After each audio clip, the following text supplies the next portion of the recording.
Welcome to another meeting at Unified Journey. This week we're going to be talking about nutrition, the keto way.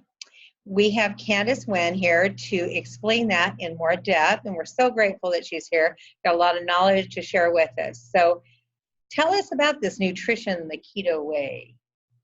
Well, it's basically what I learned from Dr. Gundry. His book, The Plant Paradox. And I have Looks like you've taken a few notes. Yeah, there's a lot of and a lot of helpful things that I was actually researching for my husband, because at the time he was dealing with kidney failure and heart failure and diabetes. Oh my. All the complications from diabetes, basically. So I was trying to find something that could help him help himself besides all the drugs, because he tried taking metformin and some other things to help his blood sugar, and it constipated him or gave him diarrhea, so it didn't end up working. And he had done some, different diets and here and there, and lost weight and got his blood sugars at a good level, but then fell off the wagon, and because he was craving all the foods that he shouldn't be eating, all the carbs and sweets. Uh-huh. So I found out about Dr. Gundry actually through a video that I found on the internet. And they were talking about how your cravings are not your fault. It's that your gut bacteria is out of whack. There's good bacteria and there's bad bacteria. And if you got too much bad bacteria, it's going to be the thing that's influencing you to eat the things that it likes to eat. It likes to eat all the sweets and carbs. Yes, I definitely have those cravings. So if you increase your good bacteria, then it counteracts those, and then you'll be wanting to eat things that are actually good for you, like fruits and vegetables, and not eating a lot of meat. Because if you go back to, one of his things is about going back to like almost like caveman days, or whatever you want to call it, back when we actually had to grow our own food and hunt our own food. Well, if you hunted an animal, a village had to share one whole deer or whatever, they didn't have a whole herd of them that they could just, everybody gets a piece of whatever. So people ate less protein back then, a lot more vegetables. So, Well, so isn't it good to have high protein and? Actually not. Oh, really? Yeah, I was amazed. I read in here that protein actually can turn into glucose in your system when you have too much of it, because your body needs only so much, and when it realizes, okay, I've got enough, now I've got more than I need, I got to do something with it, I'll just turn it into glucose. So now your blood sugar is going up because you ate too much protein. Well, what can we eat then? Right. So so let me go down to the next thing here that I have. Oh, well, I wanted to kind of explain why I have this knowledge. So I kind of told you about, my husband. So for the last 20 years, I've been kind of on this, I don't know what you want to call it, mission to get me and my family healthier. Because my mom had high blood pressure, and so she had to cut down her sodium. So that was my first thing, was learning about eating less salt, and eating less fat. But now, because of this way of eating, it actually, it's kind of weird that Dr. Gundry actually tells you to eat more fat, but good fats. So we'll get to that in a second here. Okay, well, so that makes sense. And there is a difference between the fats. There's good and bad fats. That's true. Right. Yeah. So just to give you a little bit idea of my issues, people look at me and they're like, well, you're skinny, you're not fat. So I did gain a little bit of weight, and people laugh at it and go, oh, that's not bad, because I got up to 130 pounds. But I was normally 115, 120 for many, many years. And when I hit 35, I started gaining weight progressively, because I had a very sedentary job, sitting around for 8 to 10 hours a day and not getting much exercise and getting stressed out and eating, frozen entrees and fast food and stuff. And it was starting to affect me.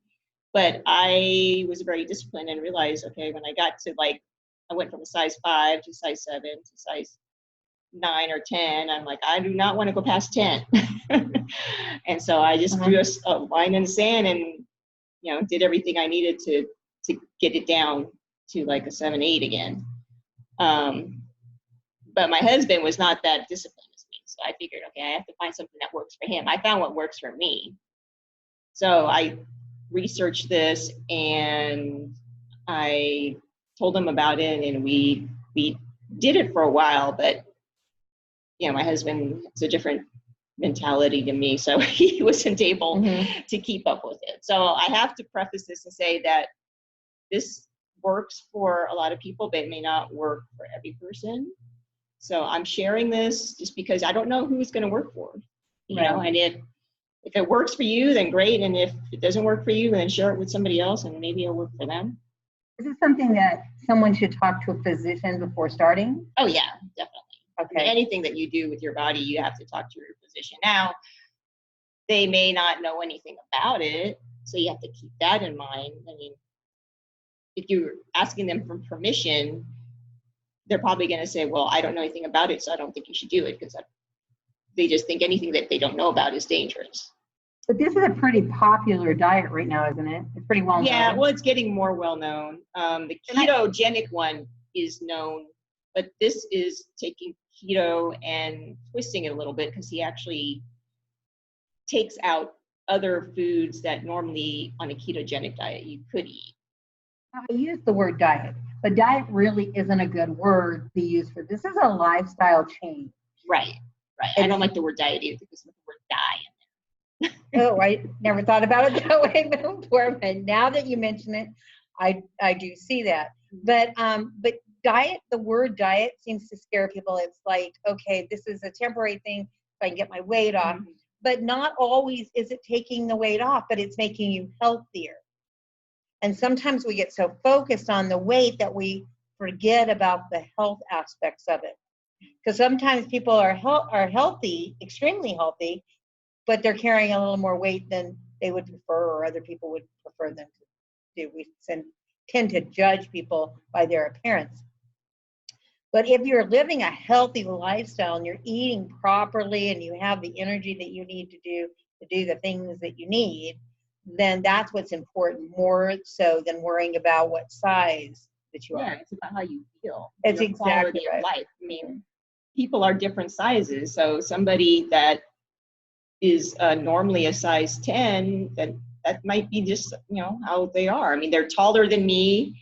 They might have, you know, bigger bone structure than me. So a 10 for them is fine. But I'm more of a petite scale person. You know, I have an Asian background. So Asians tend to be smaller frame, shorter, you know. Right. So smaller bones. Right. So, you know, someone who's like 6 foot tall, right, you know, they're definitely going to weigh more than I would. So, right, you know, exactly. or even like 5'10", because I'm only 5'5". Right. So like this, we're going to get into more about the keto diet or lifestyle. But is this good for somebody that's going through like that are pregnant or going through menopause and that kind of thing? Are those going to be affected? Is that going to be affected by this lifestyle change? You know, I can't. Could be for the better or for worse. Yeah, I can't speak to that specifically. I would say definitely you have to consult your physician and understand how, because like the main thing is your body is going to be burning fat instead of glucose. Because normally our body, that's why like runners, they'll eat like a whole bunch of spaghetti and pasta before they go running, because they're running off of the glucose that pasta turns into in the bloodstream. Right. So what the ketogenic diet is, it's about changing your body from running off of that to running off of fat. Okay. Because you're not eating enough carbs for your body to run on glucose. So your body's going to switch gears. It's like, to me, it's like, I don't know, like a car running from gas to electric. So if you have like a hybrid car, well, if it doesn't have any gas, then it'll run on electric. It doesn't have enough electric power, then it's going to switch over to gas. So you can think of it that way. I didn't know that our body had that capacity to do that. until I didn't read this either. book. Well, that's good. Yeah, That's yeah, good. which made me happy when I read things that I could eat, because I'm like, oh, I can have butter. I love butter, like shrimp and garlic butter, and Years butter with everything ago, tastes good. I tried to get away from eating preservatives. And so one of those things was I gave up margarine. I don't ever touch margarine. It's got to be pure butter without salt. And I try to get everything pretty much as organic as possible. And that's kind of been my desire for years and years. Now, circumstances change where that's not always feasible. And one of the biggest problems I think a lot of people have is their schedules are so busy that we tend to eat fast food when we shouldn't, or we'll get something that we can put in the microwave really quickly instead of taking the time to prepare a salad or a really good dinner for us. And so, anyways, tell us more. So you can see here we got ketosis. So ketosis is being able to burn fat instead of sugar, glucose, or carbs. So you ideally you want your body to be in a state of ketosis, and the way you can tell is they have these little strips that you pee on, and if it turns a certain color, then you're in that range. It's almost like the alkaline test. Oh, yes. Yeah. Uh-huh. Now, Dr. Gundry's book does say that a lot of people who are on the keto diet, if they do check their ketone levels, that they actually are not in ketosis, but they are losing weight. Uh-huh. So he looked at that and realized that when he analyzed their diet, because he has a whole bunch of patients that he's actually like looked at their blood work and really studied what they're doing, and he actually has them like do a food journal. And so he realized that the foods that they were cutting out also had lectins. Lectins are proteins in the food similar to like gluten. Gluten is a type of lectin, and it causes inflammation not in everybody's body, but a lot of people are sensitive to it. Think of it almost like people who are sensitive to peanuts. Peanuts have lectins in it, by the way. Okay. So wheat, some people have a wheat allergy. It's because of the lectins. Milk, if it's from cows that are in North America, they carry a thing called casein A1, which is different than A1. Yeah, and then cows that are in Southern Europe, like France and Belgium, they have a different makeup for some reason. They have casein A2 in their genes, and any dairy from them will not affect us in the same way. So if you see butter that's made in Europe versus the US, unless it specifically says, and now the companies are starting to do this in the US. I haven't seen it here locally, but I've read about it, that you'll see that they actually start marketing it. They've started with the non-GMO and all this stuff. Now the thing is casein A2. If it says it's casein A2 dairy, then it's better for you. Oh. Yeah. Okay. Yeah. So it won't cause the inflammation in your body. Okay. So you want the fat coming from, it can come from dairy as long as it's from those kind of cows. But if you can get fat from nuts and avocados and coconuts, that would be better. So plant-based. Right. Yeah. Your protein, you can eat protein, but you want to minimize it. So like, if you're used to eating a lot of protein, then I would say start to make it like 8 ounces per day, and then cut that in half eventually to 4 ounces. And ideally you want to get down to only 2 ounces per day. Okay. So, some people like to be vegan, vegetarian. I think it's kind of hard in the American diet, unless you are cooking your own food all the time. But, if you go out to eat, everything's like animal based. Our culture really does not cater to that. Although I've heard rumors that there may be some restaurants that are going to encourage this keto diet. And so you could go out to, say, a fast food restaurant and have a keto dish prepared for you. I don't know. I don't think it's it's been implemented yet, but I understand that they're considering doing that in the restaurants. A lot of the meal prep services where you can order a what do you call it, where they've like chopped up everything and all you have to do is like throw it together.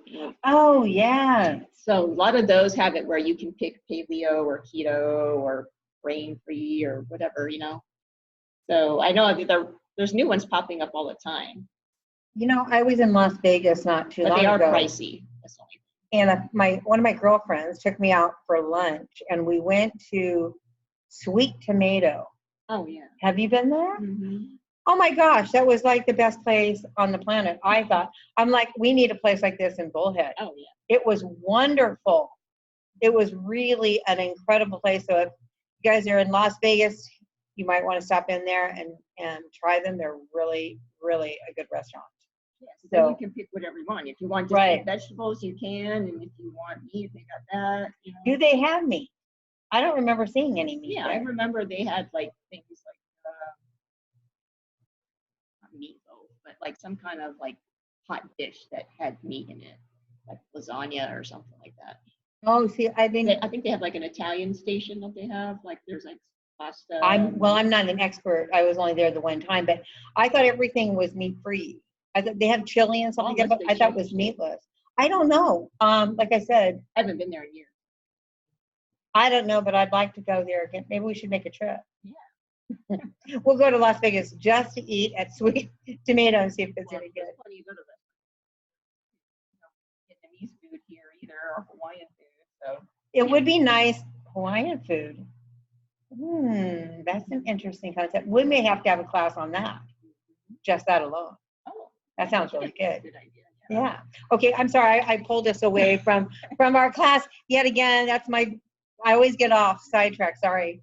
So talking about protein, you want to eat more fish than like beef, pork, chicken, turkey, because those animals typically are fed grains.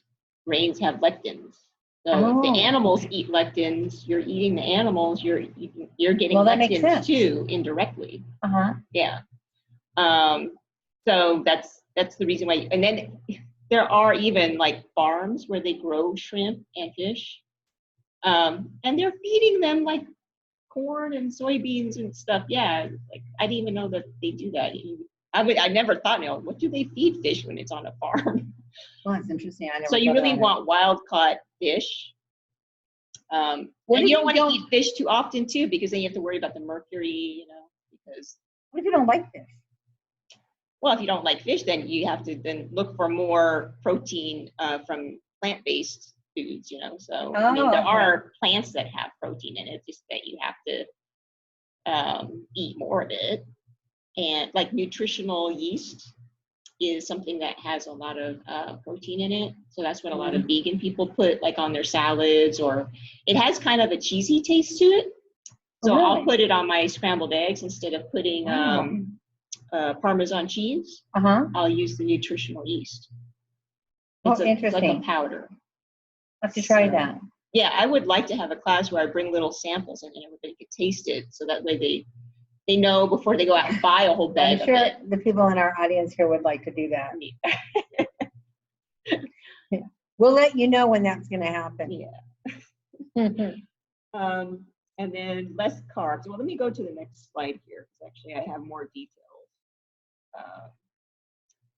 Well, actually, the why is important. So before we get into the how, the specifics of the other foods. So I think it's important to know why you want to do this, because if you don't have a strong why, then you're not going to do it. You're just going to be like, oh, this is torture because I have to change the way I eat, and I'm eating things that cost more, I mean, if you realize, so if you realize why is it benefiting you, then you will pay a little bit extra for, that coconut-based product or whatever it is. But even though you're paying more, it's lasting longer because you're not eating as much. Isn't that correct? Yes. Okay. So I've listed here a few things that it can help with. So obviously diabetes, because that's all blood sugar based. It's having too much sugar in your blood. So if you're not eating as much things that are going to contribute to that, and of course that's going to bring it down. Uh-huh. But it also can help with cancer, because cancer cells feed off of sugar. And he also has cases of patients where dementia actually was improved, and autoimmune diseases, because that goes back to the inflammation. So anywhere in your body where you have inflammation, your body is not going to be functioning as well because it's fighting that inflammation.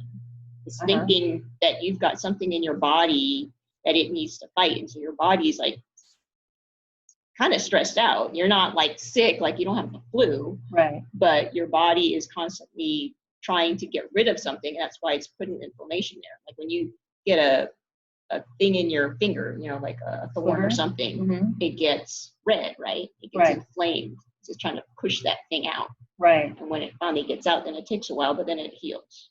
Right. But your body is constantly inflamed in your gut or your brain or whatever because the lectins that you're eating or other toxins that you might have in the food that you're just not used to.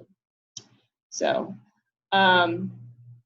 so that's also going to help with your energy level, because if you think about it, so your body is not taking all this energy to produce this inflammation to fight something that it thinks is hurting it. Now you have energy for doing your everyday things. Right. So, and that's going to slow down the aging process and everything that goes along with that.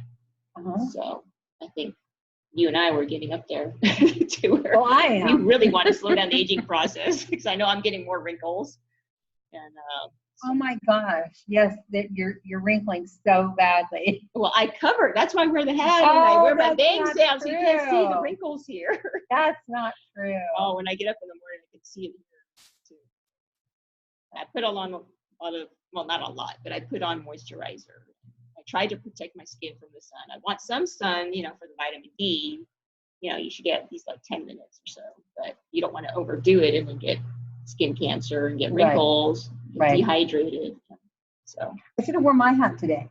Yeah. Well, next time. Next time. Okay. So, so we want more fat. So I already covered that. We want less animal fat, more plants, nuts, avocados, coconuts. You know, avocados are so good for you. I know they are. They're good for your heart and everything. The problem that I have is I really just don't care for the texture or taste of avocados.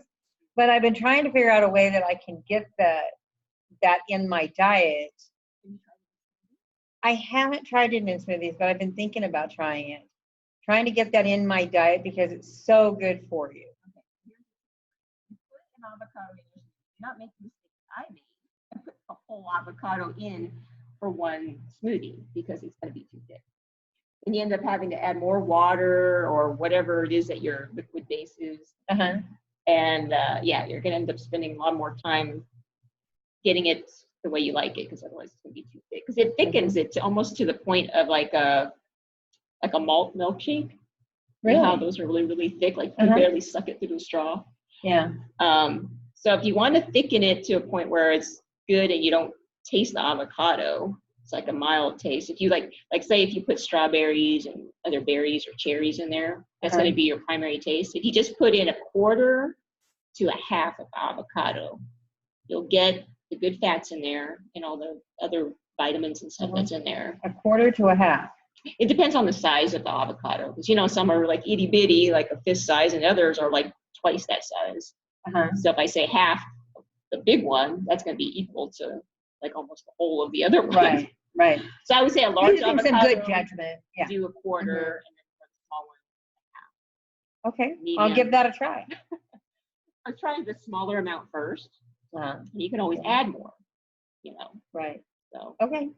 And do it in a really good blender where it'll really puree it, because you don't want little chunks of avocado, because then you'll taste it and I wouldn't make that. No. So let's see what else we got. So I told you about the fish, shellfish, less beef, pork, chicken.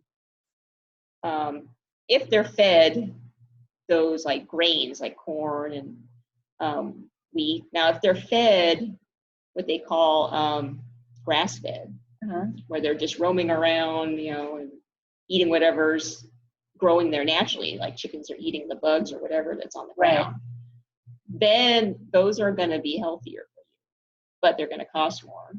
So it's kind of a trade-off. You know, I've seen that where some chickens, there were like lots of bugs in their hen house, but they weren't touching those.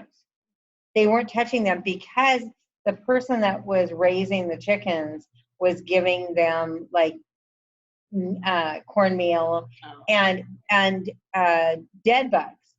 So they didn't need to like, they didn't. And so the bugs come in. It's really interesting because the bugs really were in abundance in there, and the chickens just ignored them.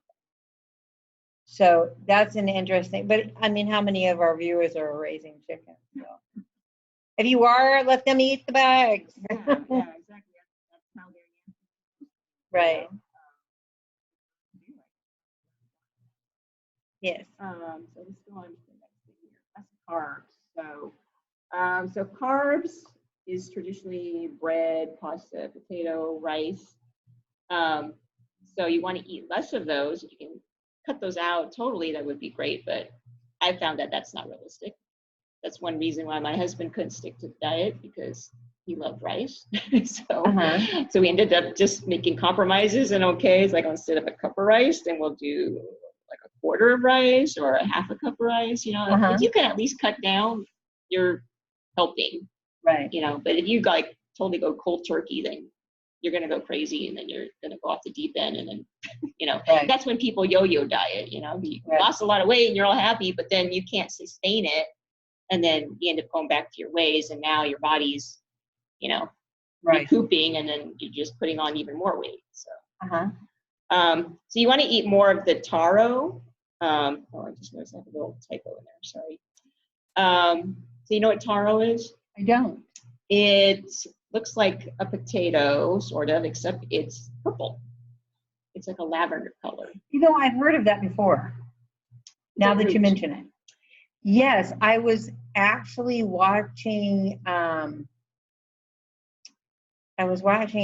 show on television it was a cooking show talking about that. It's and very I never prominent heard of it in Hawaii. So you ever heard of poi? No. So poi is a staple in Hawaii, kind of like in the South they have grits.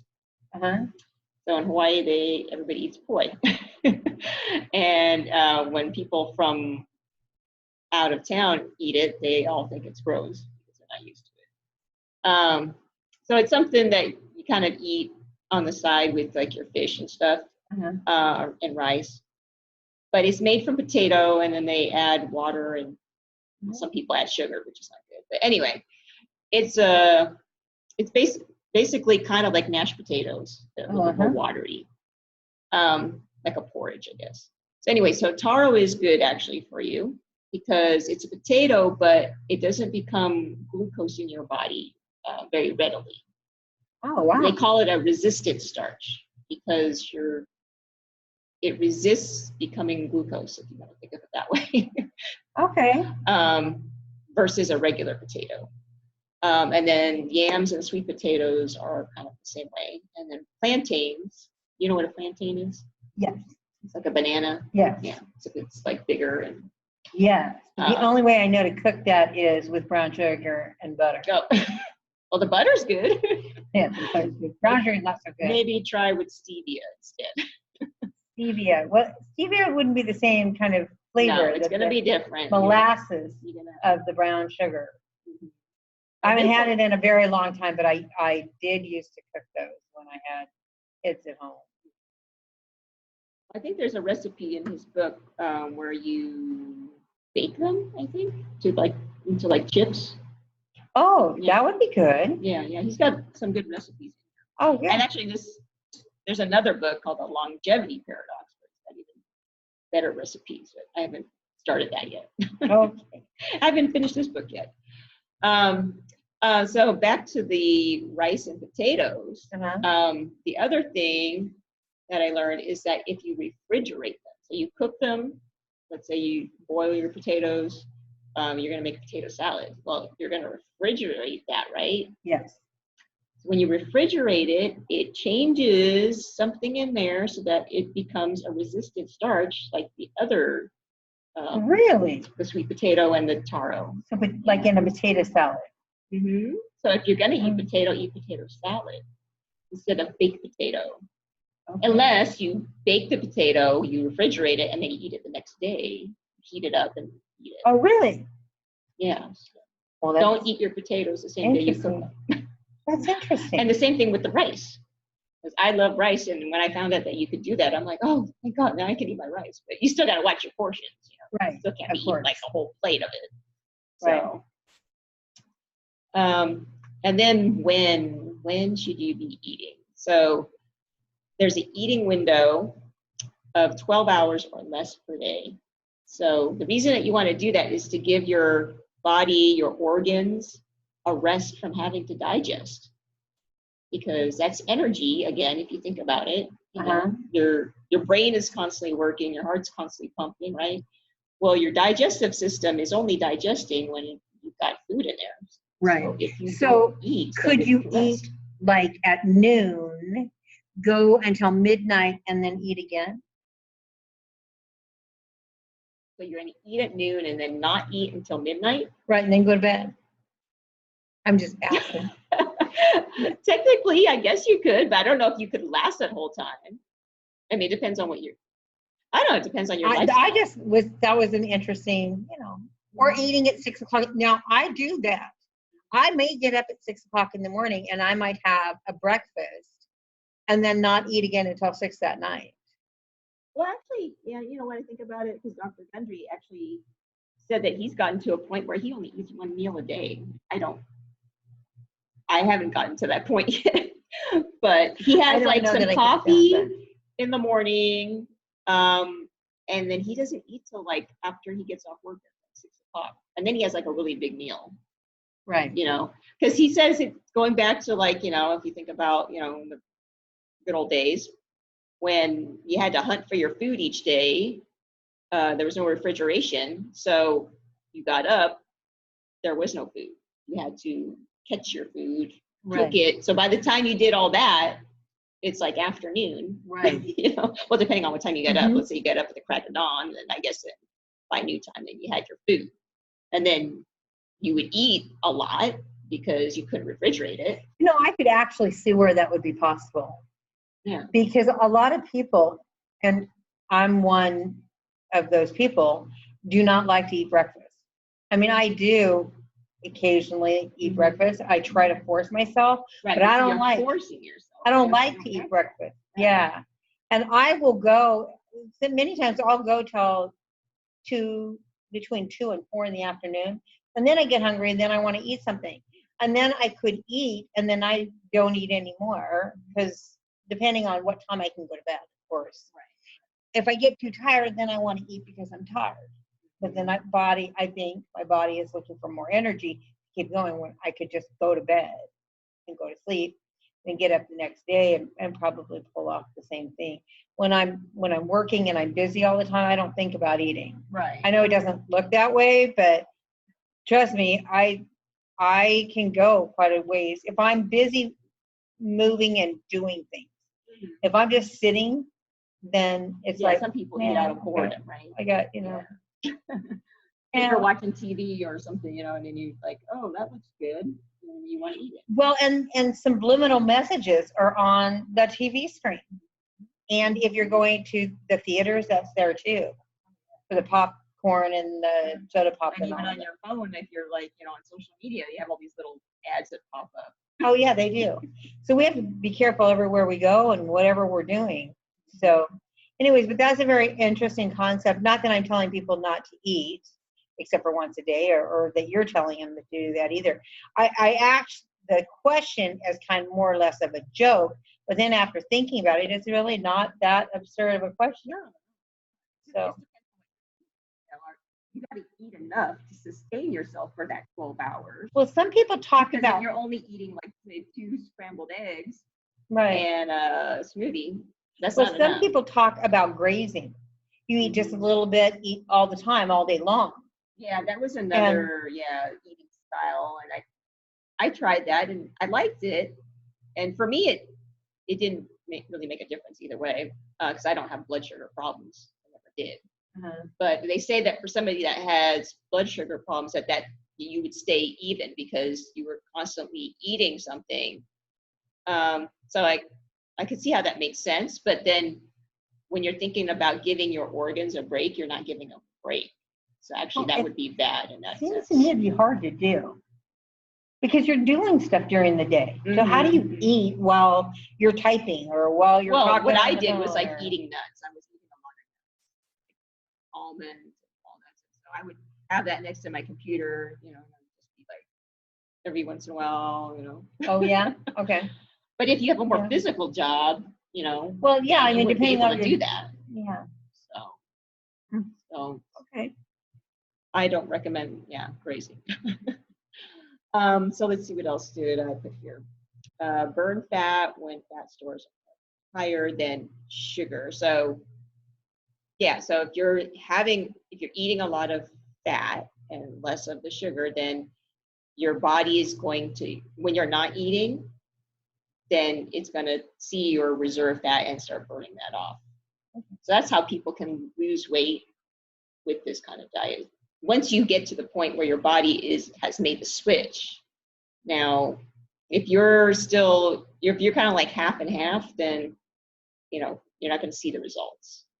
So, and there's also the factor of water too. So you got to watch your sodium intake, because more sodium you have, the more water you will retain. So most of the time, diets, people who go on a diet will lose a lot in the first week because they're cutting out a lot of processed food, which has a lot of sodium in it. And so they lose a lot of the water weight.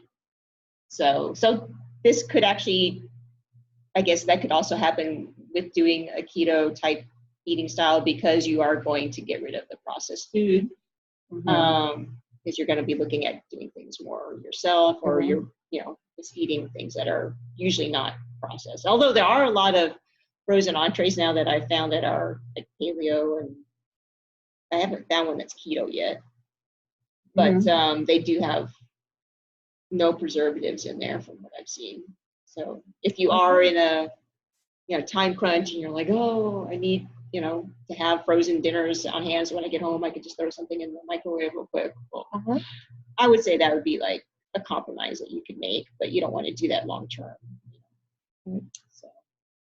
So you need to be thinking about, if you can get down to where you're only eating 2 meals per day and they're high quality meals, then you probably will be spending less money because you're not buying as much food, but you're buying higher quality organic food, so that costs more. So it's probably going to be a wash if you look at it in the long run. Right. Okay.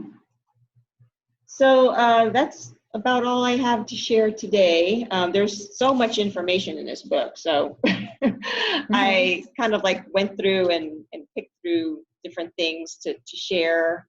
But I definitely want to continue sharing more in future classes. But I wanted to share my contact information, so if anyone wants a consultation privately to talk about their own issues and figure out what could help them, I would love to be a guide for them. I'm not a doctor, but I could at least kind of like be an accountability partner if you want somebody to be able to get you going. And I feel like that's like half the battle, because when you're trying to do it yourself and you don't have anyone that's doing it with you, then it's easy to fall off the wagon. If somebody calls this number on the screen, is that going to reach you directly? Yes. Okay. Yeah. On the email. So they don't have to go through anyone else. You'll be the one to answer the phone and say, hello, this is Candice. Okay. That's nice, because a lot of times you get these numbers and you end up going through a rigmarole and people are trying to sell you things. So it's nice to know that when you make that phone call, you're actually getting the person that you're trying to reach. So, well, this was an interesting class for me. I don't know about anybody else, but I thought this was very informative and compelling to get out there and start eating properly. We'd love to hear from you. Send us comments underneath this video, and please keep checking in with us. We did want to talk about the upcoming classes. Oh, yeah. Just so people know what we have coming up. We have guided meditation on Wednesdays at noon at Yoga Prana. That's at Colorado Place on Highway 95 and Riverview. And then we also are meeting here at the Bullhead City branch of the Mojave County Library. And our next class is on August 1st. It's going to be the benefits of massage. And that's going to be a wonderful class. Please come out, hear about how massage can help us. And then we'll have we're looking forward to our oil therapy class. They're a wonderful and very knowledgeable couple of women that come out and talk to us about essential oils and how we can use them in our healing process and our diets and cooking with them also. And then, of course, we'll have Cindy back on the 15th with herbal healing. And then you'll come back and see us again on the 22nd, right? Mm-hmm. Health benefits of nutrition. And then on August 29th, we're going to have a chiropractor here talking to us about the holistic benefits of chiropractic treatments. So keep checking back with us. We have classes that will be coming up on yoga, acupuncture, energy healing, and we do have a fundraiser coming up. It will be the 5th of October. The 5th of October. It's going to be called the Art Energy Night fundraiser. And we're really looking forward to that coming up soon. So keep watching for announcements on that. If you have any questions, as I said, put that in the notes below, and we'll get back to you as soon as we can. So, and then I had some information here about how people can donate if they are, looking to help with monetary donation. But yes. I believe I didn't put on here about how you're looking for volunteers as well. Oh, we are definitely looking for volunteers. Donating time. That's right. We're going to need about 10 different people to volunteer for our fundraiser in October. We're looking for that. And we're also talking to businesses and local artists who want to participate in this function that we're having. So if you're an artist or you're a business owner that would like to help, there's no cost involved. Please give us a call at 928-296-1106. And we'd be happy to give you what information that you need and what we know so far. So yeah, that's going to be an exciting time.